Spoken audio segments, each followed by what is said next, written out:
तुलसा महारानी नमो नमः। हरि की कटरानी नमो नमः। कृष्णाय वासुदेवाय हरिये परमात्मे प्रणतकेशनाशाय गोविंदाय नमस्ते। गुरुर्ब्रह्मा गुरुर्विष्णु गुरुर्देवो महेश्वरा गुरुर्साक्षात् परब्रह्म तस्मै श्री गुरुवे नमः। तस्मै श्री गुरुवे नमः। तस्मै श्री गुरुवे नमः। सच्चिदानंद रूपाय विश्वोत्पत्त्यादि हेतवे तापत्रय विनाशाय श्री कृष्णाय वै नमः। श्री कृष्णाय नमः। श्री कृष्ण भगवान की जय। 12वां अध्याय। श्री नारद जी ने कहा, बोलो तुलसा माता की जय, बोलो कार्तिक भगवान की जय। 12वां अध्याय।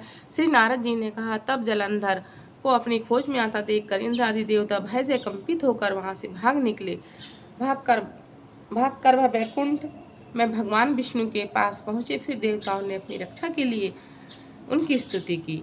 देवताओं की दीनवाणी सुनकर करुण सागर भगवान विष्णु ने उससे कहा, देवता तुम भय को त्याग दो, क्रुद्ध युद्ध में शीघ्र ही तुम जालंधर को मैं देखूंगा। देवता तुम भय को त्याग दो और युद्ध में मैं शीघ्र ही उस जलंधर को देख लूंगा। ऐसा कहने के बाद भगवान गरुड़ पर सवार हो जा बैठे। तब देवताओं के सहित उन्होंने युद्ध क्षेत्र की ओर प्रयाण करते देख समुद्र तल लक्ष्मी के नेत्र में जल भर आया और उन्होंने कहा, हे नाथ, यदि मैं सर्वदा आपकी प्रिय हूँ और आपकी भक्त हूँ तो मेरा भाई आप द्वारा युद्ध में कैसे मारा जाना चाहिए। इस पर भगवान विष्णु ने कहा, यदि तुम्हारी ऐसी प्रीति है तो मैं उसे अपने हाथों से नहीं मारूंगा, परंतु युद्ध में तो मैं जाऊंगा ही, क्योंकि देवताओं ने मेरी बड़ी स्तुति की है। ऐसा कहकर शंख चक्र गदा पद्मधारी भगवान विष्णु गरुड़ पर चढ़े हुए शीघ्र युद्ध के उस स्थान पर जा पहुंचे जहाँ की जलंधर विद्यमान था। विष्णु के तेज से कंपित देवता सिंहनाद करने लगे। फिर तो अरुण और अनुच्य गरुड़ पंखों की प्रबल वायु से पीड़ित होते इस प्रकार घूमने लगा जिससे आंधी से बादल आकाश में घूमते हैं। तब अपने वीर दैत्य को पीड़ित होते देखकर जलंधर ने क्रुद्ध होकर भगवान विष्णु को अद्भुत वचन कहे और उन पर कठोर आक्रमण कर दिया। बोलो श्री कृष्ण भगवान की जय। अतः 13वां अध्याय। देवताओं के तीक्ष्ण बाणों से व्याकुल देवता इधर उधर भागने लगे।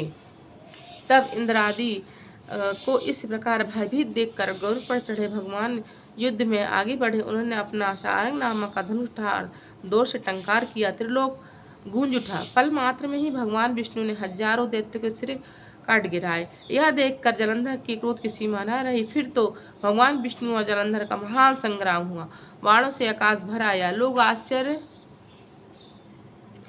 करने लगे। भगवान विष्णु ने अपने बाणों के वेग से दैत्य की ध्वजा धनुष बाण काट डाली। तब एक बाण से उसकी छाती में प्रहार किया और उसे व्यथित हो उसने अपनी प्रचंड गदा उठाकर गरुड़ के मस्तक पर दे मारी। गरुड़ पृथ्वी पर गिर पड़ा। साथ ही वह क्रोध से उस दैत्य ने अपने ओंठ काटे और भगवान विष्णु की छाती में तीक्ष्ण बार मारा।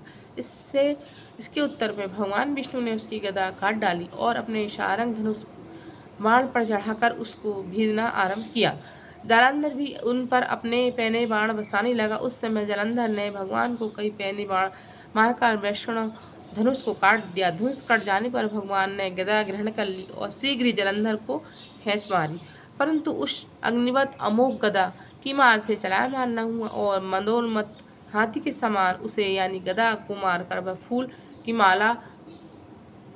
माला ही जाना। साथ ही वह युद्ध में दुर्मद ने अत्यंत ही क्रोध होकर अग्निमुख त्रिशूल उठाकर भगवान विष्णु पर छोड़ दिया।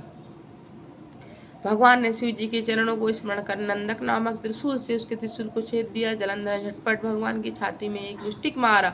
उसके उत्तर में भगवान विष्णु ने उसकी छाती में अपनी मुष्टिका का प्रहार किया। फिर दोनों घुटने टेक कर बाहें और मुष्टिकों से बाहर युद्ध होने लगा। कितनी देर तक भगवान उसके साथ युद्ध करते रहे। फिर जब वह आपको सम्मिलित हो गया तब सर्वश्रेष्ठ मायावी से भगवान उस दैत्य से मेघवाणी बोले, हे दृढ़ धन्य है इस महायुद्ध में इतने बड़े बड़े आदि से भयभीत न हुआ और तेरे सिद्ध में बड़ा खुश हूँ। तू चाहे वर मांगने में आधे वस्तु को भी आज दूंगा। मायावी भगवान विष्णु की ऐसी वाणी सुनकर जलंधर ने कहा, हे भावुक, यदि आप मुझ पर खुश है तो यह वर दीजिए कि आप मेरी बहन के साथ मेरे सारे कुटुंबियों से मेरे घर में निवास करें।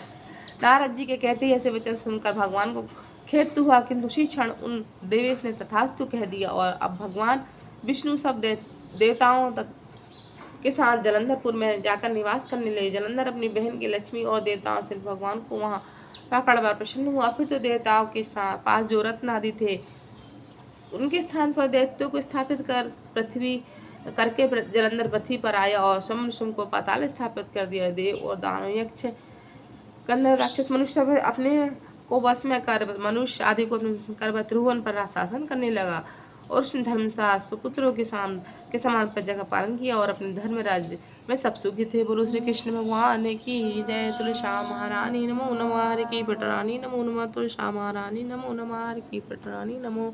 शाम ऋतु समय तेरे गुण गाम ज्ञान भक्ति दे जो महारानी नमो नमः। तुलसा महारानी नमो नमः। हरि की पटरानी नमो नमः। बोलो तुलसा माता की जय।